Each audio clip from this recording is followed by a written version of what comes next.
Hey guys, Shadowstrider here, and in this video I will walk you through my solo fight against the heroic Ragetail Gnasher. I will tell you what the difference between him and his normal version are, I will advise you on what gear to use for the fight and what cells I used, and finally I will share my opinion on the encounter and try to help you solo it yourself. Please remember to thumbs up this video if you have liked it or found it useful. Comment on it if you have something to say or give out feedback, share it as you see fit, and do not forget to follow me on Twitch and subscribe to my channel for more Dauntless content in the links down below. If you're only interested in the abilities of heroic Ragetail Gnasher, you can check my upcoming Ragetail Gnasher abilities guide, which will include information about both versions of the behemoth. Link to it will be in the description down below. When you unlock heroic difficulty of the behemoths, you will see that each one will have a couple of hunt modifiers. They are displayed in both the airship and on the pursuit hunt board. These modifiers can change the fight against the behemoths in different ways, ranging from purely giving them more damage and HP to granting them additional effects on their abilities. For heroic Ragetail, the three modifiers you get are the standard heroic modifier, which all heroic behemoths have, and that makes them tougher and they also deal more damage.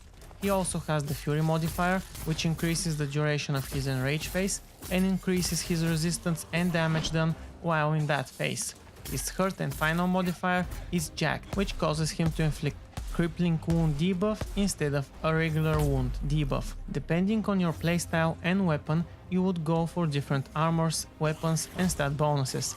I used the normal Ragetail gear and organized my cells and bonuses according to those in the weapon and the armor. Because of all the specific modifiers, I highly advise you to first upgrade your Ragetail armor to +5 and your Ragetail weapon to +5. Firstly, this will give you a fair amount of needed armor rating and loads of stat bonuses.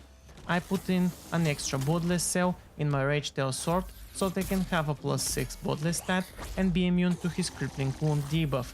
In my other sword cell slot, I put an energized cell so that I can charge my sword meter faster.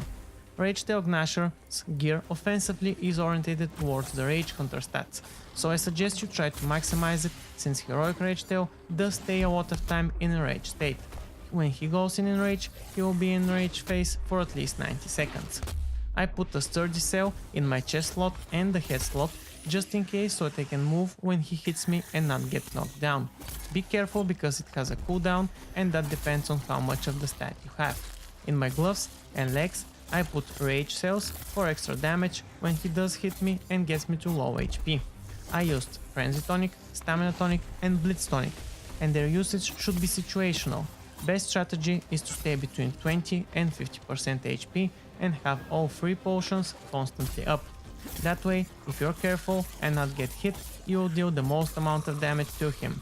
You can save your Frenzy potion for when he first enters Enrage, but from what I have seen, you will hardly use up all 5 of them in a single solo fight against him.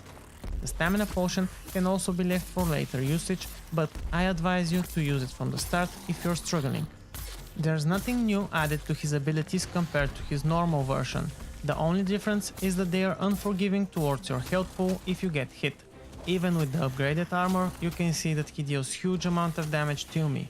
So, I advise everyone to not rely on the gear and rely on the skills of evading almost every hit.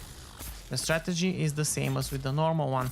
You first go for his tail so that you can disable some of his abilities. Afterwards, stick to his legs and try to get him to only do stomps. As you can see in the video, I found a new way to deal with shockwaves from the stomps. Just before he's about to stomp, I roll towards him and get to the other leg with a single roll.